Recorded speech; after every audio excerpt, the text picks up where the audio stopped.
according to you, what are the three soft skills and three technical skills which are required to get into this field of M&A? Maybe touch upon a few qualities that you look for a candidate. Now, if you're hiring in your team, what will be Yeah. that be? And now, if you are opening the Pandora's box, let's dive a bit deeper and let's Yeah. get into the questions that are asked. Mistakes that you need to avoid in M&A. Never overcommit. One secret that nobody will tell you about M&A. Help me walk through what are the challenges you come across in a deal cycle. The biggest challenge that you will face, especially when you get deeper into the deal, there are a lot of moving parts.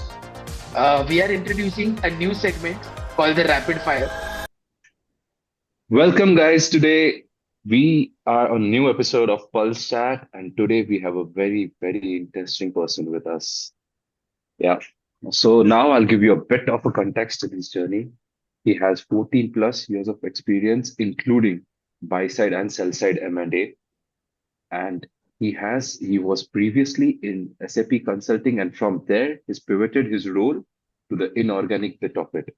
Yes, he comes from a different background, and now he's worked on multiple deals, he's evaluated them, supported them, and closed them as well. And now he's the AVP of one of the largest IT firms. So please join me in welcoming Priyank Zala to our channel. Thanks, Varun. Yeah.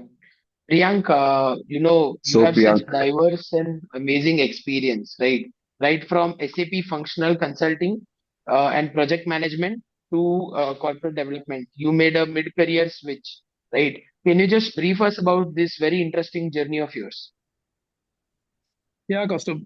It's been a very interesting journey. So I'll touch upon how I have shaped my career, right? So, as a college fresher, passed out of college, did my post graduation in cost and management accounting. Started my career in SAP consulting, right? But mine was always on the lookout for something which is a more suited, more interesting. So that curiosity was always alive, right? So I think in all of the transitions that you see, I think one underlying factor is the curiosity, right? So curiosity to do something new. Even when I was in SAP, I never confined myself into just one area, right? So it's not like if I'm a finance consultant, I will not look at controlling. I went across, I did a lot of stuff, right? So that's been the ingredient, right? So along the way, obviously, then I also pursued my education, right? So I went on to do my CFA, then I went on to, I am Calcutta to do a distance learning course, right? So the curiosity has been one driving factor, right, for me to find that right career set where you'll become the right fit. In terms of transitioning, right? I mean, how did I make some of these transitions? I think a lot of this journey, I think some of it is like, people do not believe it. Some of it is like you pursue, you network, you work hard, you build skills, and some things, just like a jigsaw puzzle that falls in place, right? So there is no one right answer, but I'd say two things in this journey. One is you need to be curious, and second, you need to keep learning new things, right? Because if you settle for something that you really don't like, then you probably have to settle. Hmm. fair enough, Priyank. So now that you mentioned that you completed your CFA, you even did a distance learning at one of the prestigious institute in India. So I recall there might be a lot of people here who might be looking for this sort of a transition, and they are thinking of making their break into M&A. So what are sort of the skill sets, or what is that general ask that is required for us or for anyone to break into this path? Because I know it's one of the difficult ones to break into, being a niche Yeah, field. correct. No, I agree. I think a lot of I get this question a lot from people around me, from people on LinkedIn. You know, anybody like I don't even I've lost count of how many people would ping me and said, how do I come into M&A? Or how do I break into investment banking? In fact, just 2 days ago, somebody called me and said, if I complete CFA, will I get entry into investment banking, right? Again, there is no straight answer, right? We can't correlate all these things, but there are few things that you can work upon, which kind of will increase your probability to break into M&A, right? So first is acquire technical skills, right? Because that's the foundation. If you don't have the basics right, you will not get you will not even get close, right? This applies to any field, but especially in M&A, right? You need to get your technical skills in place, right? Understanding of financial modeling, you know, getting your hands dirty, right? As they say, just not talking, right? So you need to build models. You need to be really curious about stuff, right? And then you need to really apply your skills to your projects, and start doing things which are, do stuff on weekends. Talk to people, right? And that's where the second part comes, networking, right? So you need to start reaching out to people. LinkedIn is such a beautiful forum.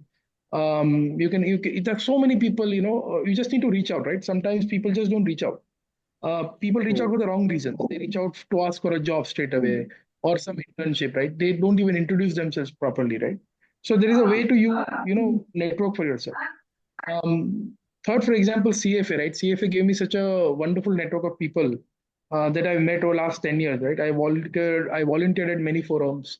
I get to learn from so many people, right? Whether something happened as an outcome or not is a separate issue. But today, if I know I need some guidance, I can call 10 people and they will, be happy to help me. And vice versa, right? So you need to build that kind of network, right?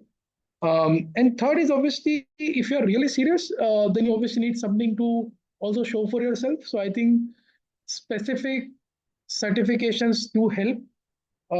But I think the biggest misconception is that certifications are your entry to the industry. No, they're not. Right. So they won't be, it's not a magic wand that you'll get into the industry, just because you have one certification. No. It's a culmination of a lot of things. And as I said, right, at the end of the day, the foundation is your curiosity, right? That's like an electricity that will keep you going. So it's a combination Hmm. that comes together. So this is how I feel. And this probably also extends to any transition, right? Just not M&A. Like if you're in A track and you want to be to a B track, similar journey you need to follow, right? It's not going to be very different. The ingredients are very similar. Yeah. Right, right. Yes, yes. This not only helps people who are looking for, a switch into M&A. This is, like you said, a general guidance for everyone. From if you want to go from one industry to another, you got to do a lot of things, working set, get the required skills, right? So yeah, Priyank, very well said, right? And you also very briefly touched upon what are the technical and soft skills. So let's deep down a little on that. Priyank, according to you, what are the three soft skills and three technical skills which are required to get into this field of M&A? Yeah.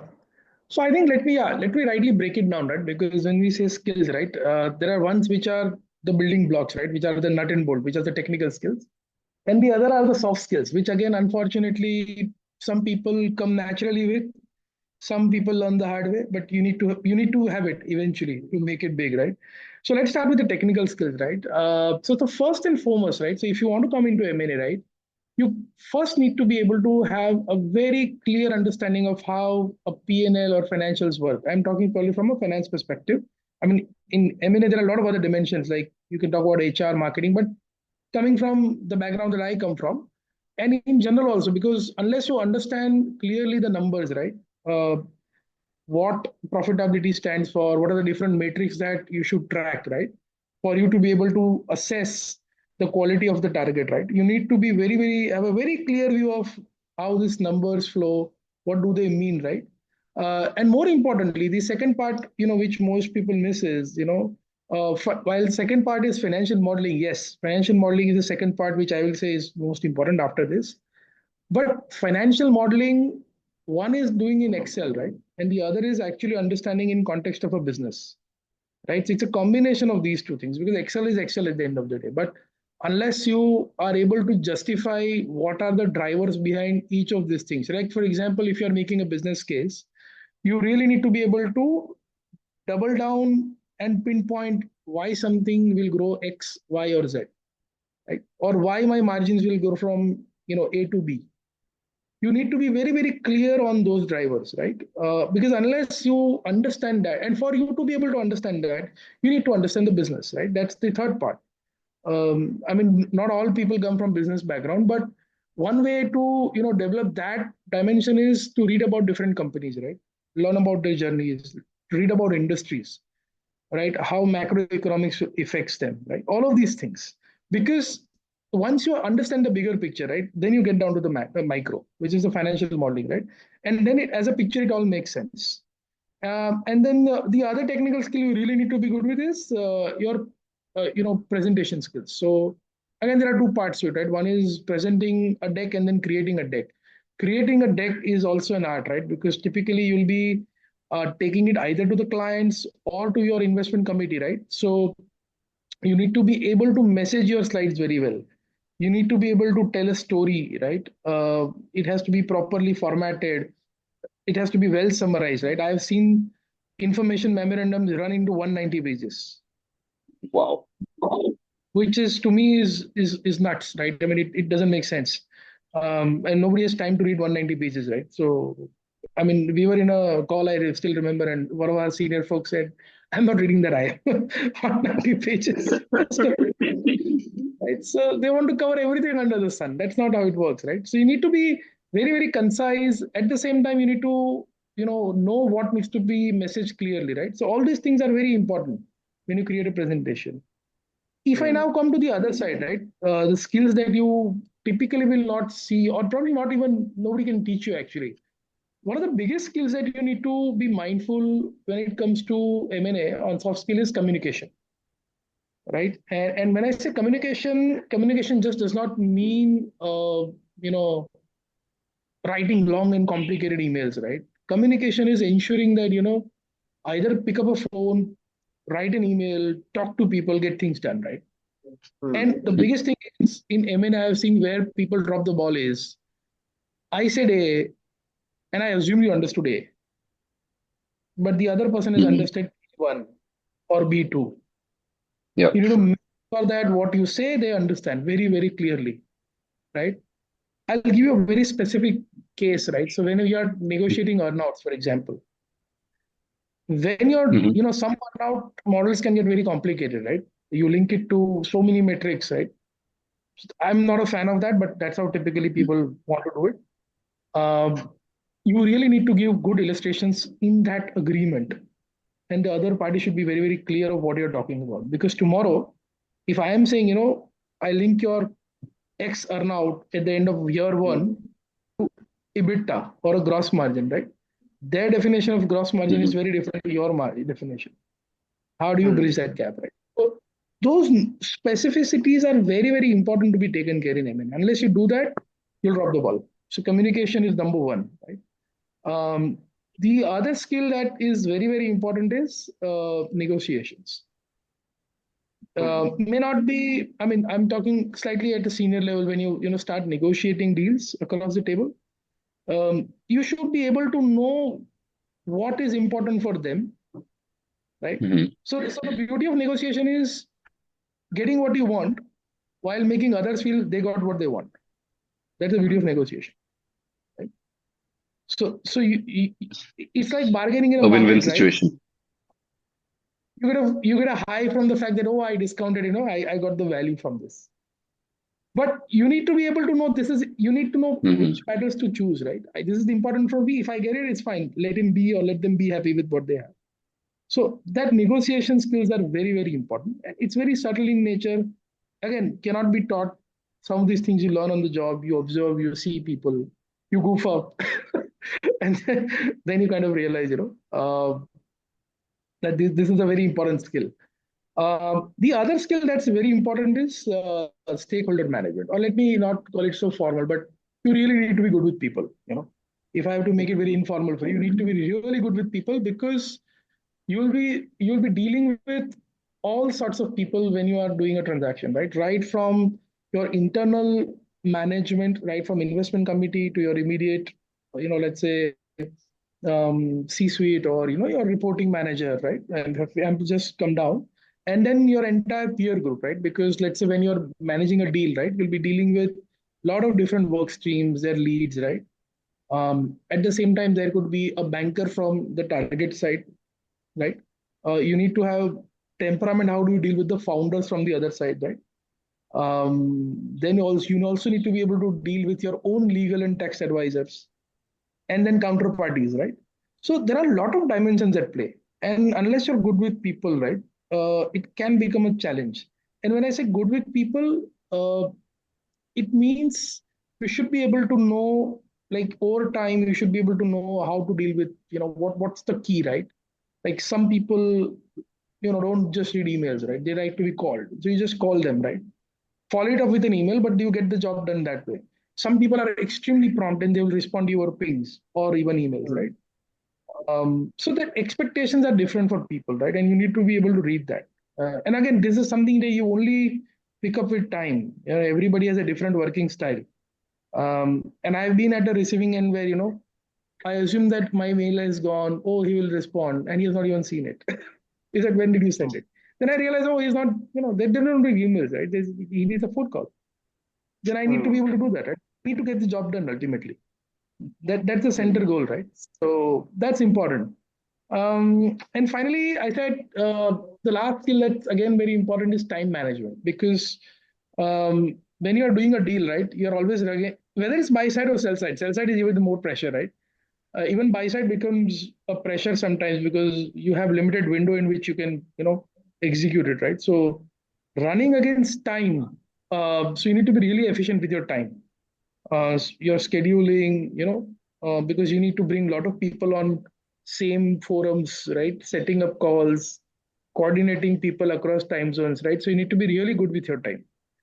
So that's a skill that will help you very much. So those are some of the broader skills that you should keep in mind. Yeah. Hmm. That's quite an elaborate thing, Priyank. So, I just that one point that stuck with me where you said that, win-win situation will actually help with stakeholder management. And now that I recall, in one of Dale Carnegie's famous book, he's mentioned the same there. Yeah. So, keeping that in mind, can you maybe touch upon a few qualities that you look for a candidate now? If you're hiring in your team, what will be Yeah. that be? And now, if you are opening the Pandora's box, let's dive a bit deeper and let's Yeah. get into the questions that are asked there. Yeah. Hmm.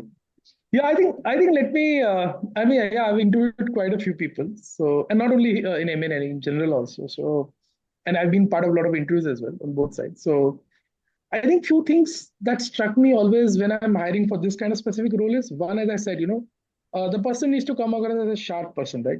That person has to be genuinely curious. Because if you're not, you'll run out very quickly. You'll tire yourself out, right? So I think you really need to bring that curiosity. I should be able to see that. Second thing is, which I look for is, when I do a case study round, typically there are case study rounds that happen, right?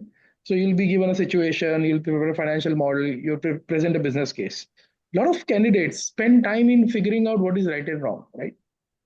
To the last decimal dollar. That's not important. Important is how do you justify what you are presenting to me. I can give you a business case where I can say this company is $100 million valuation, and you can say one can come up to me and say this is a $30 million valuation. Both can be right. It's how good you are at justifying your rationale, right? So curiosity is one. Second is your logic, how you are able to put up your point. Those two things are very important.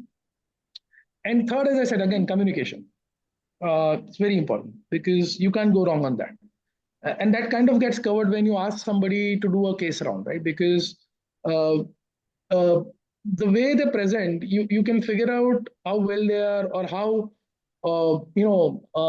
grounded or how well connected they are to the business case. Have they just done at a superficial level, or they really have gone deep, and they can answer a lot of deeper questions. So these are the two three things that I would say I look at in a candidate, right? So yeah. Okay. And a bit about the questions as well. If you can, Priyank, please, it'll help our audience Yes, for sure. sure. Questions. Hmm. So I think first is obviously I know when you do a first round, right? Typically the standard question, right? Tell me about yourself.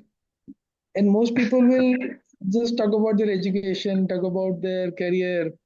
Very hardly few people talk about who they are, right? So I like candidates who go slightly beyond that, right? So talk about, Mhm. in fact, in one of the interviews, I'll share an interesting thing. Somebody said, you share the journey from the day you were born, believe it or not. And then, I happened to join that company and I said, why did you ask that question? And she said, there are a lot of things that get covered. because how have you get molded as a person is also important. What's your temperament? What kind of circumstances you've gone through, right? So that's important. So one is obviously the standard question that you have, right? The second thing that typically I try to dig into is why somebody made certain choices. So for example, if you did your CA or if you did your CFA, right? Why did you do it? Mhm.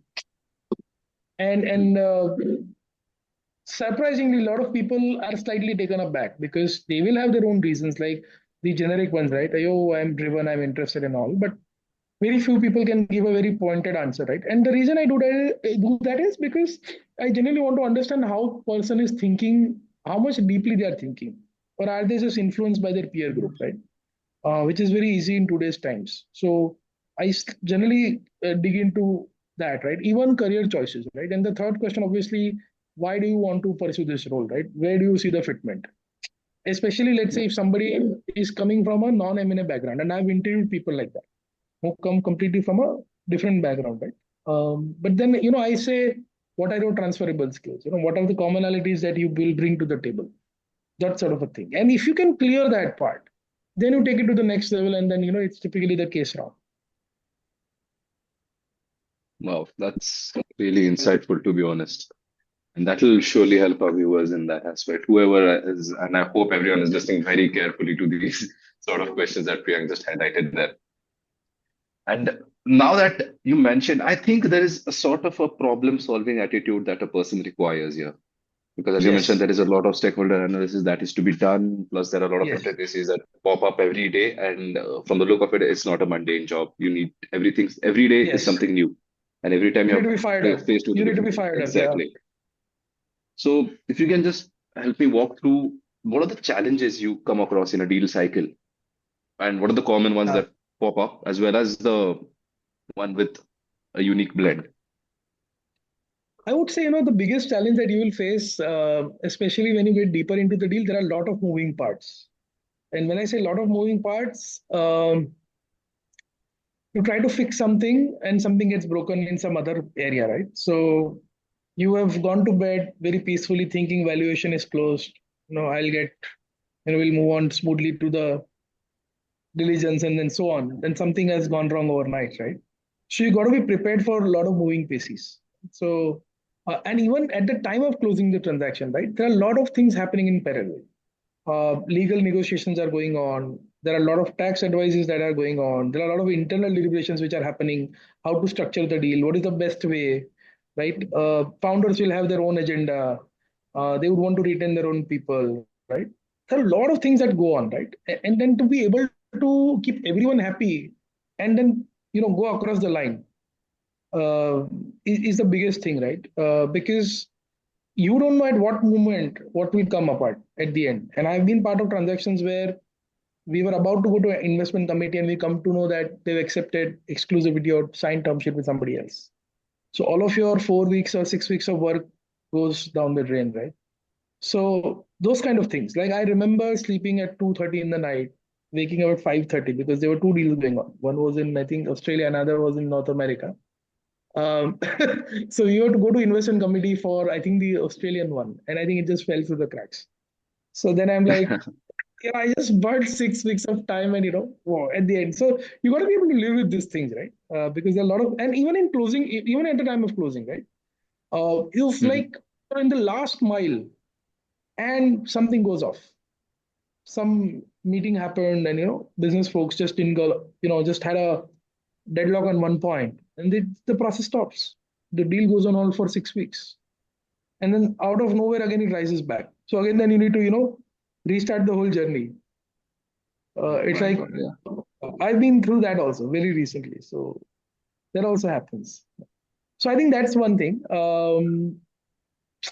Time pressure is always going to be there in such situations because you'll always be, as I've been mentioning, right? If you're not, think of yourself like if you're uncomfortable writing exam papers in 3 hours, right? You'll not be very Mhm. comfortable here. Right? So this is a yeah, this is a this is a T20. If I have to call it out for cricket fans, right? This is a T20. Mhm. Of things will keep moving. So and under a very short span of time. Yeah. Right, right. Amazing, Priyank. And so Priyank, as you would have seen, Karan Johar has taken a leaf out of our M&A playbook. Now we are taking a leaf out of their playbook, right? We are introducing a new segment in this interview series called the Rapid Fire. All of us have seen that in Coffee with Karan, but it's the first time we are doing something like that in an interview series like this, right? So are you ready for a challenge? Like you described, this is a T20 of Yes, interviews. absolutely. Shoot. All right, all right. Here goes my first Yeah. question. One unforgettable deal moment. First deal closure, no doubt. When you see the press release, Okay, you, a you really blooper think that you really think you did something. So yeah, there you'll never forget the first deal. Yeah. awesome. A blooper that you have committed while working on a deal. I forgot to update the exchange rate because it was 30th October when I was working. But when the email went out, the month changed. So, so I didn't realize it's going to be presented next week. Oh. Thankfully, we worked with average rates, so it was okay. It didn't Next look time good. derivatives will be used on your on deal, I guess, with you, Priyank. Yeah, Right. Next one. Most underrated skill in M&A. people, people, because even after acquiring a company, you are dealing with people, right? And if you cannot, and even it becomes important. So it's like marriage, right? After getting married, even it becomes more important that you'll be able to deal with a lot of people. So people is very, very important. I'd say that's the number one. If you master that, I think you can master a lot of things here. Yeah. Right. Okay. Next one. Mistakes that you need to avoid in M&A. Never overcommit. So don't overcommit on your time. In terms of stay grounded in reality, meaning just stay in the present. Just don't overcommit on things, and also don't take things for granted because it's not over till it's over. So they say till you don't have the dotted line signed, money wired, everything is open. Okay. Okay. Last one. One secret that nobody will tell you about M&A. It's tough. It's tough. It's not as fancy as it looks. A lot of people want to come on this side, but it's not for everyone. So just be mindful of that. But yeah, if you really genuinely enjoy, at the end of the day, that will give you good happiness, right? Otherwise, it just Hmm. becomes a toil for a lot of people. So yeah, I would say that's one secret that many will not admit right away, but that's a fact. Right. Right. Priyank, that was amazing. Our first rapid fire, and you made it even more special with all your answers. Not only were they fun, but they gave us, me, Varun, and everyone who is going to listen to this particular interview, right? Everybody has something to take from it. Someone who wants to enter, or someone who's already here, and someone who wants to make progress, right? There is something for everyone in this interview, and I'd like to personally thank you for taking out this time. I understand you are very busy in deal making. There are it's like soldier. He's never on a holiday. M&A soldier. He's never on a holiday. You never know what will come back at what time. So thank you very much, Priyank, for all your insights and all the answers that you've given. And yeah, let's keep in touch and do another round soon. Yes, Yeah, Priyank, thanks, looking forward Kaustubh. to it. Thanks, Varun. I think it was a pleasure talking to you guys. I always look forward to such opportunities. It's great to interact with fellow industry folks. But this is good. Yeah, I think this is a great initiative you guys have taken. I think it'll help a lot of people. I think it'll help a lot of people in terms of making up their mind. When they are considering coming into any sort of industry, and especially obviously M&A. Right. So I think it'll help a lot of people, and that's why I think that's a very genuine goal that I can see with this initiative. So happy to be part of it. Thank you, Priyank. Thank you Thank you so for your much time. for your kind words. Thanks, Kaustubh. Thanks, Varun. All right. Cheers.